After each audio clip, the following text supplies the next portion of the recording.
100. So you have been playing around with your YouTube ads for a while now. How's that going for you? It's awesome. It's so it's one of those things where like a lot of people don't. I don't think a lot of people realize like how powerful it can be, and I think a lot of people are Yeah. scared of video. But for me, I like the idea of being able to just film something on my phone or film something on my GoPro real quick and just test it out. Like I like testing, so like just filming, saying different things to see how different people react, and then you can improve. But YouTube ads is really cool because you can educate someone, be it like through an ad, and then through that education, if they find value in it, they click the link, and it's very simple. But So would you say it's better for lead gen or straight sale? I think it's better to. I don't think straight sale. I guess it depends on if they're warm or hot. Like for cold audiences, probably you don't want to do straight sale, but it's definitely good for lead gen, especially if you're talking about something that is in their interest, right? Because YouTube ads, you're able to target based on what people are entering on YouTube through search, or you're able to target based on what videos they're watching. So if they're interested in a particular topic, then you can kind of tailor the ad to be like, hey, I know you're watching this, and I have something that will help you because I know you're watching this, right? Yeah, So that's yeah, powerful. yeah. So when you create these ads, right?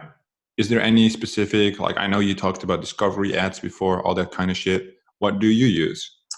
For me particularly, I like in-stream ads. Discovery ads are great, but they are What's the difference? I actually don't know the difference. And I think the people who so watch. yeah. So an in-stream ad is basically like the video that plays before your video. So like if you're Oh, okay. looking up like CPA stuff, right, and the ad comes up before the video, that's the in-stream ad. The discovery ad is basically like if you're searching something on YouTube, the discovery ad will be the first result, and it will say ad at the Ah, top. interesting. Like if someone's searching something, the ad will appear first before the organic content. Uh, Yeah. yeah, so that's a discovery ad. But discovery ads, they are harder to scale. I think personally for me, like the ROI is a little better for discovery, but they're just hard to scale because you don't get as many impressions. Whereas in-stream ads, you get more impressions because you're able to put your video in front of more eyeballs. If that makes sense. Okay, so there's more reach, you would say. Yeah, there's more reach for in-stream, so you're able to scale easier than discovery. Yes. So coming from Facebook ads, Instagram story ads, we work with really high CTRs, anywhere from 5 to 20%. What Sure. would your average CTR be on a good ad in YouTube ads? So YouTube ads is a bit different, and I've tested it with CPA as well, and the click-through rate wasn't that good, to be honest with you. On average, a good click-through rate is like 3%, especially, like I said, I don't have that much experience with CPA on YouTube side of things, but like for webinars and stuff, like Facebook, you probably get like 1 to 2%, and that's pretty good. But YouTube is like 3% is probably a good starter, I would say. For Yeah, me 'cause personally, I haven't also, seen like a 10% click-through rate or like something crazy like that. I think the highest I've seen one of my ads go was about 5 or like 6%, which is still like really good. yeah. So when we look at the platform, basically YouTube works with Google as the same mother company, right? Yeah, Google. Advertising policies are kind of the same. Yeah. What would you not be able to run on YouTube? So YouTube's a little more lenient. I mean, they do have a review process that kind of takes some time to get your ad reviewed because they want to make sure like the ad is obviously compliant and uh, Yeah. your landing page is compliant. But um, it's like, for example, like Facebook, you really can't say anything about like making money online or like anything like that. Whereas Yeah. for YouTube, I've said, this is how you make, like I can literally say make money online and be fine. So I think YouTube's a little bit more lenient, and I think you shouldn't be obviously promoting like anything that's dangerous or like promoting So, porn. so if we go over the verticals in affiliate CPA, like lead gen sweepstakes, would that be able to be run? Yeah, Yes, because we've already done it. And yeah, then let's say biz up, yeah, definitely. and then crypto. I haven't tested that, but I know Google's a little weird with that stuff, so probably not. Not that easy. And like Yeah. Nutra, like supplements. Uh, I think that could be okay too. Like if you're doing an affiliate offer, I think you could get around. Yeah, obviously you have to be Interesting. creative. Like I said, Google does have a review process, and it's Yeah. not like Facebook's, where I think Facebook actually approves pretty quickly depending on your account, but Google can take up to like 3 days to approve an ad. Really? Because my Facebook account does like approval is within like 2 to 5 minutes because Yeah. I have so many campaigns, right? Yeah. That would be a big problem if it takes like 3 days. Well, you have Well, to that's work like around it. yeah, that's like if you have a new account. Like for me, it's relatively quick, but Relatively fast. All right, all right. Interesting. Because obviously, a lot of marketers with the affiliate, you would either have to find somebody on Fiverr to create a video, a high quality video, or you would have to really invest because sure. affiliate CPA is all about testing, right? So Yeah. with the YouTube scenario, I think is a very big untapped market, just like It is. Snapchat was before. Yeah, it is. Snapchat just moved up the rules like 4 months ago, and now you're only to run like insurance or like Black Hat Nutra. Sweepstakes are like no go, or you have to cloak them. And when you look at YouTube, the rules are very lenient, as you said, but Yeah. the opportunity there very much with the volume as well. Yeah. The thing is, It's you crazy. always have to fight Google Beast. Yeah, the volume on YouTube is absolutely insane. 35%. I just learned about this, but like so the three top mobile traffic apps or softwares right now are um, Instagram, YouTube, Snapchat. So YouTube is number one with 35% of all mobile traffic going to YouTube. 35% of all mobile traffic is going to YouTube. Like that's insane. Um, How much is going to Pornhub? I don't know. I don't really have that. Probably a lot though. Um, Yeah, I guess. but yeah, so YouTube is You don't just know what you want to say anymore. yeah, I don't know what I want to say anymore after that. No, but YouTube is like so insane. Like it's just a beast and it's continuing to grow. So yeah, it's definitely an untapped marketplace. You just have to like figure out the angle. To be honest, like I tested just one angle with CPA. I didn't really go that hard with it, so I But can't. we also spent like 5 minutes on it. Yeah, we spent literally like 5 minutes and like $5. Like not even. So what will you say do you teach in your course that you cannot get anywhere else? I would say so. YouTube ads is not something that's talked about a lot. There's some courses out there like uh, Yours?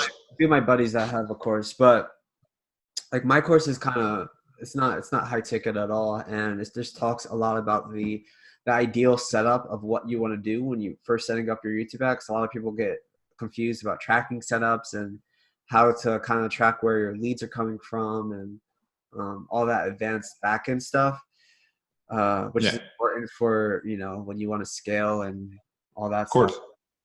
Yeah, I think I really take people by the hand.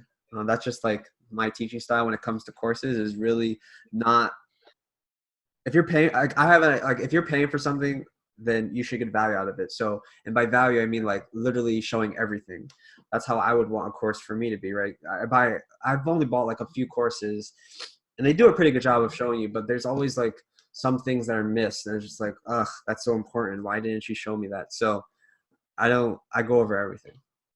Yeah, I would agree to a certain extent. I think that too many courses either focus on too little or focus on too many things, so you don't know what to do, Right. right?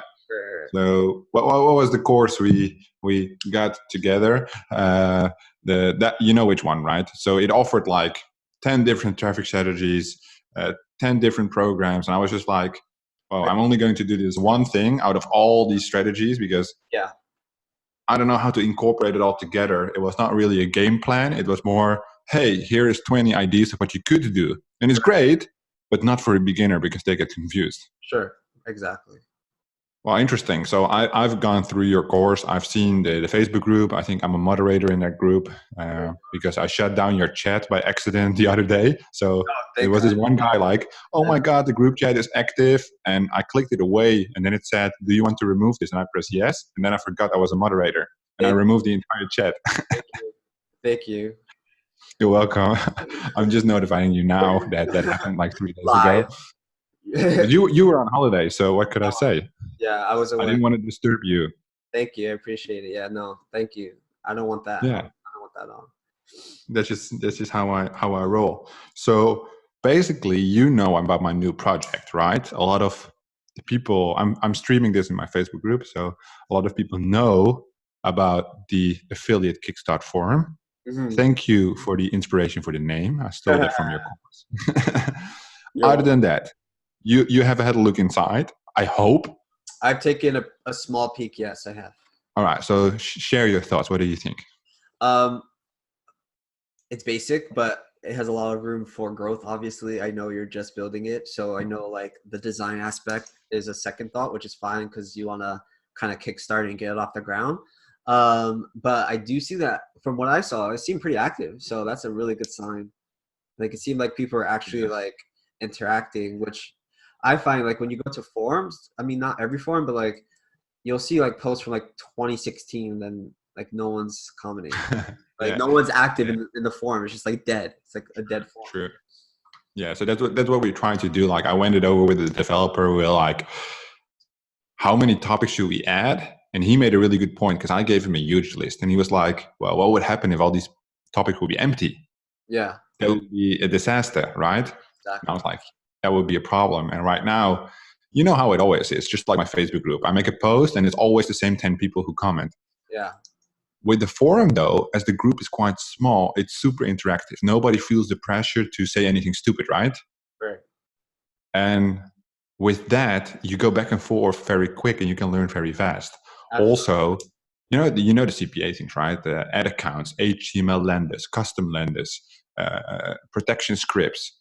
Yeah. Those things cost money. So everybody's asking me like, oh, can you give me that? The answer is always no. Like, why would I pay $500 and then give it to you for free? However, if you join my forum for $30 a month, I will give you the lender and you can cancel the next month. I hope not, but you get the idea, right? Like, I mean, why would you share such powerful information with people who cannot even make a commitment? Right. Exactly. And I think that's super important, right? So I actually love the what's it called, payment wall, that you cannot access the content at all Yeah. if you're not I showed subscribed, you right? that. I showed you that.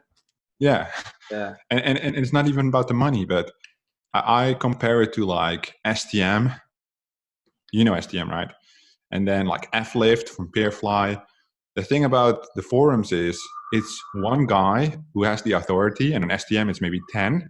Yeah. And then it's all beginners who want to learn from the authority. Right. I wouldn't have to open a forum for that. I could just teach it in my Facebook group. Right. What I actually want for the forum is to Get have those. the beginners share their own information and share their own experiences, right? Right. So it's pretty cool. We have a follow along right now, which gets like, I think, up to 10 replies a day. Like everybody's just jumping on it. He launched it like 3 days ago and it has like 35 replies or something. Because he gets feedback from all sides, right? And not even a lot of questions as well.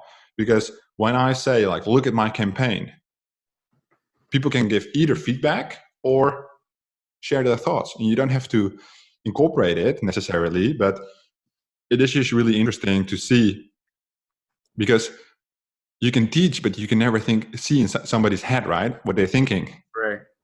And then you actually see the campaign and you're like, that is what I said, but it's not what I said. Because you can put a border around it in pink, or you can do a hot pink. Yeah. It's a difference, right?